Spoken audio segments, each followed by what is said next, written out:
Récemment, pendant la frénésie de ce qui se passait en Chine, je vous ai parlé de la Zambie en passant et de l'influence qu'avait ce pays sur la Zambie, en tout cas sur beaucoup de plans. Arrivé à l'aéroport zambien, on sent immédiatement une forte présence chinoise à travers les écrits. C'est écrit en chinois, pas en anglais ou en zambien.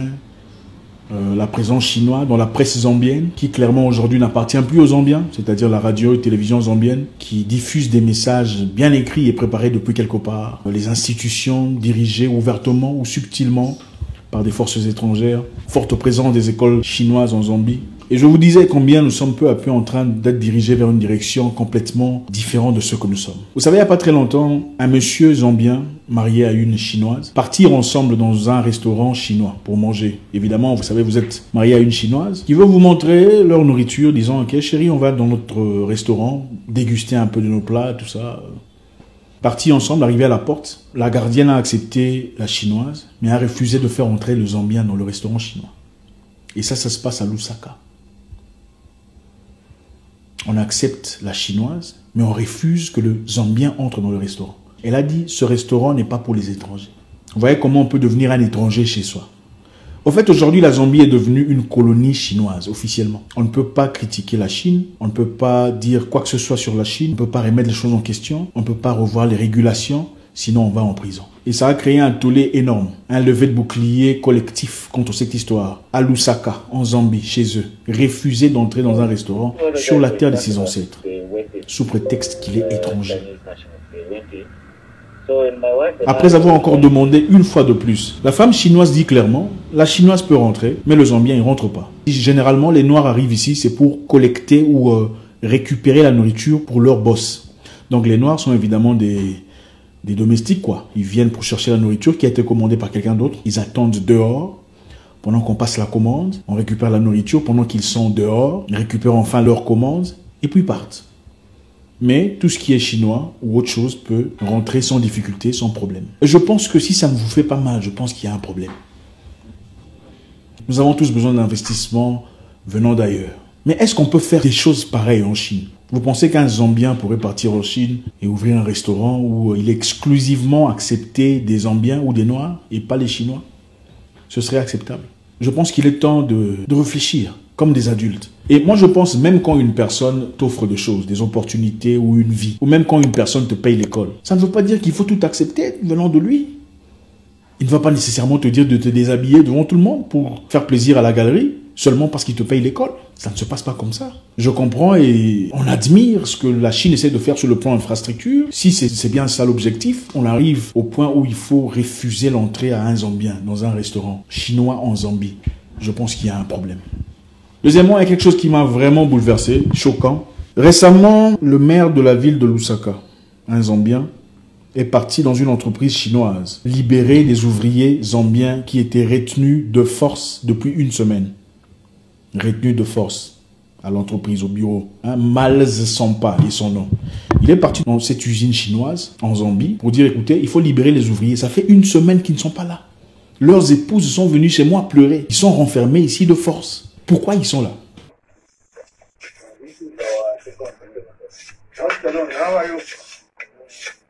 How many sleep in here? Six.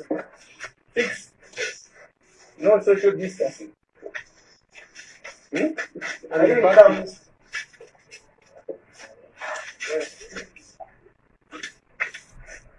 Six in here. Le Chinois qui dit, on les a gardés ici pour prévenir toute contamination. C'est-à-dire, on les a gardés ici pour prévenir toute contamination de l'histoire là. Alors, le Zambien demande, donc vous êtes en train de prévenir une contamination venant de leur famille. Le Chinois qui répond, oui, tout à fait, c'est bien ça. Nous sommes en train de protéger ces personnes. Il dit, mais vous protégez ces personnes, vous les nourrissez, vous les gardez ici. Et leur famille, leurs femmes, leurs enfants, comment font-ils pour vivre? Avez-vous pensé à leur famille, à leurs enfants? Where are your Chinese bosses? It's fine, it's fine. Yeah. Okay. My name is Mausa, I'm mayor of Osaka. Okay. Your workers have told me that you don't allow them to go home. So I want to find out why you kept them for 2 weeks. And we've seen where they sleep. Why is that so? Why don't you Vous prenez 15 personnes que vous mettez dans un petit conteneur.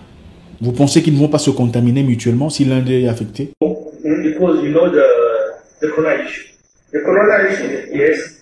we need to take care of them and the country will know. How about their wives?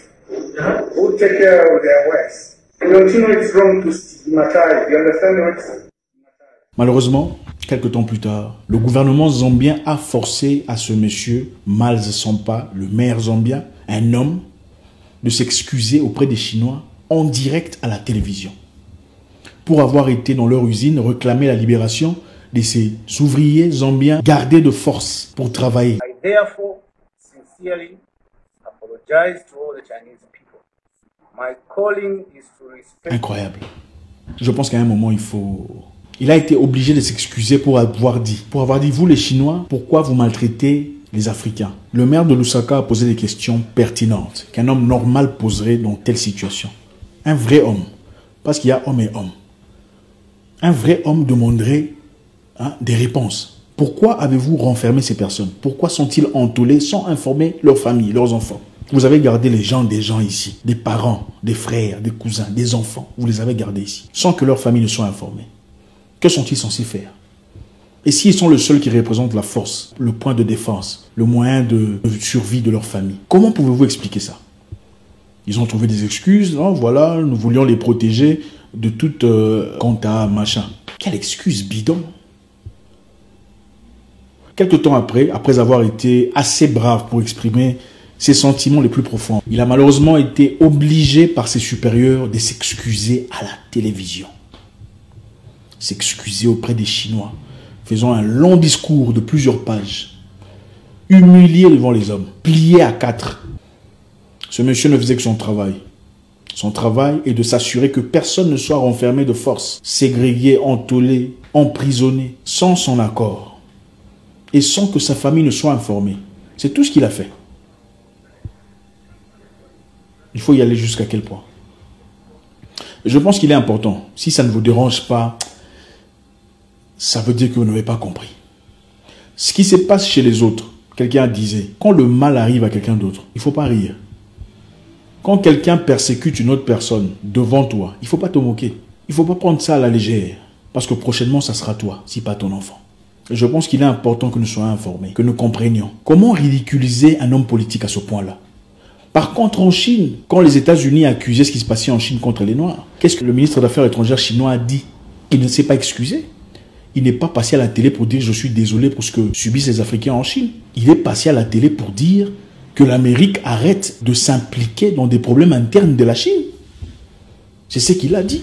Il n'a pas dit « nous sommes désolés parce qu'il s'est passé ». Les attaques ont été sporadiques venant de gens que nous ne contrôlons pas. Il aurait bien pu dire ça.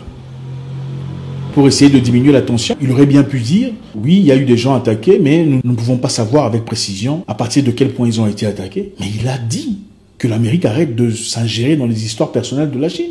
Il ne s'est pas excusé. Comment voulez-vous qu'on nous respecte?